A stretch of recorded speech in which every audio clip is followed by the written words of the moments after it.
Բարև ձեզ, առաջին ալիքի եթերում սպորտ է, տաղավարում Ալեքս Մենոքյանն է։ Հենրիխ Մխիթարյանը երրորդ տարին անընդմեջ ճանաչվեց Հայաստանի լավագույն ֆուտբոլիստ։ Այդ մասին հայտարարվեց Հայաստանի ֆուտբոլի ֆեդերացիայի ամենամյա մրցանակաբաշխությունում։ Այս տարի 24-ամյա Մխիթարյանը շրջանցեց Հայաստանի ավագականի եւ Մոսկվայի Սպարտակի ֆուտբոլիստներ Յուրամ Մովսիսյանին եւ Արազ Օզբելիսին։ Հենրիխ Մխիթարյանը 4-րդ անգամ ճանաչվեց Հայաստանի լավագույն ֆուտբոլիստ եւ կստանա 4 միլիոն դրամ պարգևավճար։ Իսկ ֆուտբոլի Հայաստանի ազգային ավագականի նախկին գլխավոր մարզիչ Վարդան Մինասյանը 5-րդ տարին անընդմեջ ճանաչվեց Հայաստանի լավագույն մարզիչ։ Մինասյանը կստանա 2 միլիոն դրամ պարգևավճար։ 39-ամյա մասնագետը հարցման արդյունքում մեծ առավելությամբ գերազանցեց Հայաստանի բարձրագույն խմբի ընթացիկ առաջատար Երևանի Արարատի եւ Հայաստանի երիտասարդական ավագականի գլխավոր մարզիչ Աբրահամ Խաշմանյանին։ Երրորդ տեղը գրավեց Վարդան Վիճաղչյանը, ում գլխավորությամբ Գյումրիի Շիրակը դարձել էր Հայաստանի չեմպիոն։ Վաղը պարգևատրման արարողություն կանցկացնի նաեւ Հայաստանի սպորտի եւ երիտասարդության հարցերի նախարարությունը, իսկ ամսի 26-ին ազգային օլիմպիական կոմիտեն։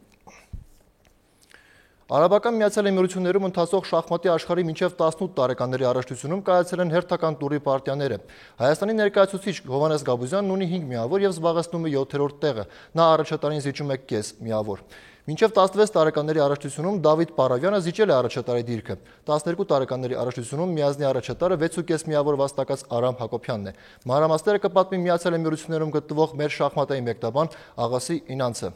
Աղասի, բարի երեկո։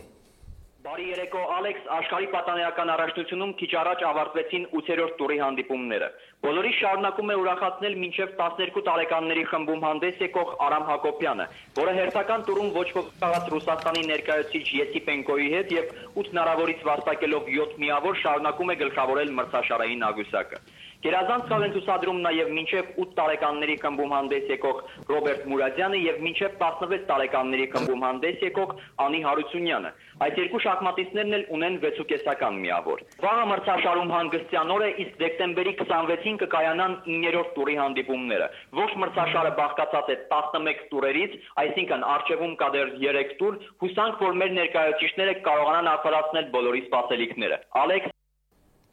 շնորհակալություն Աղասի։ Իսկ բրազիլիայի գրոսմայստեր Գրիգոր Սևակ Մխիթարյանը նվաճել է շախմատի Բրազիլիայի փոխչեմպիոնի տիտղոսը։ Ժուան Պեսոա քաղաքում ավարտված առաջնությունում Գրիգոր Սևակ Մխիթարյանը 11 հնարավորից վաստակել է 8 միավոր։ Բրազիլիայի չեմպիոն է դարձել 9.5 միավոր վաստակած Ռաֆայել Լեյտաուն։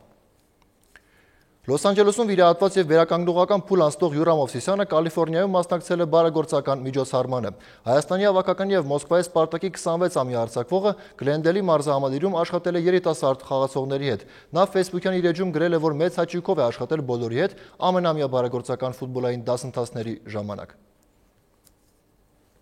Բարսելոնայի փաստաբանները դատարանին են հանձնել Նեյմարի տրանսֆերի հետ կապված բոլոր փաստաթղթերը։ Կատալոնական ակումբը դատավորի ուսումնասիրությանն է ներկայացրել նաև 2001 թվականի ֆինանսական հաշվետվությունը։ Դատավոր Պաբլո Ռուզը ժամանակ է խնդրել բոլոր փաստաթղթերին ծանոթանալու համար։ Հիշեցնենք, որ Բարսելոնայի նախագահ Սանդրո Ռոսելին մեղադրում են Նեյմարի տեղափոխության գործարքի ժամանակ գումար յուրացնելու կամ վատնելու մեջ։ Նեյմարը կատալոնական ակումբ է տեղափոխվել Ամբրանը, կնքելով 5 տարվա պայմանագիր։ Դեյվիդ Բեքհեմը կարող է վերսկսել կարիերան, փոխանցում է Globo Esporten։ Բոլիվիական Բոլիվարը Անգլիայի հավաքականի նախկին ավագին առաջարկում է կնքել 1 խաղի պայմանագիր։ Բոլիվարի տնօրեն Սալոման Չալանը ցանկություն է հայտնել, որ Բեքհեմը 1 հանդիպում անցկացնի Բոլիվարի կազմում։ Ակումբի սեփականատիրոջ եւ Բեքհեմի միջև բանակցությունները դեռ նախնական փուլում են։ Հիշեցնենք, որ 38-ամյա անգլիացին իր կարիերան ավարտել էր Ամրանը։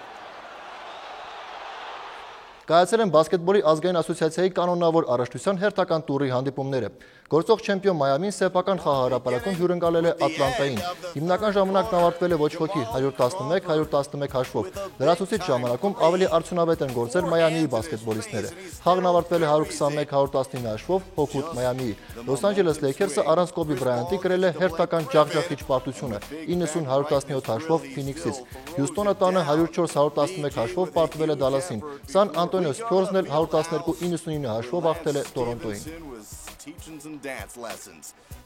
Ֆորմուլա 1-ի վերջին մրցունակ թիմում մնացած ազատ տեղներ զբաղեցվեց։ Զաուբերը 1 տարով երկարաձգեց պայմանագիրը անցած մրցաշրջանն իր կազմում անցկացրած Էստեբան Գուտիերեսի հետ։ 2014-ին երիտասարդ մեքսիկացու թիմակիցը կլինի օրերս շվեյցարական թիմ տեղափոխված Ադրիան Սուտիրը։ Առաջնության 11 թիմերից ընդամենը 2 ետապահների կազմում են տեղեր մնացել։ Մորուսյան դեռ չի հայտարարել, թե ով կլինի Ժուլ Բիանկիի թիմակիցը, իսկ Կեյթ Ռեմն իր կազմը կներկայացնի հունվարին։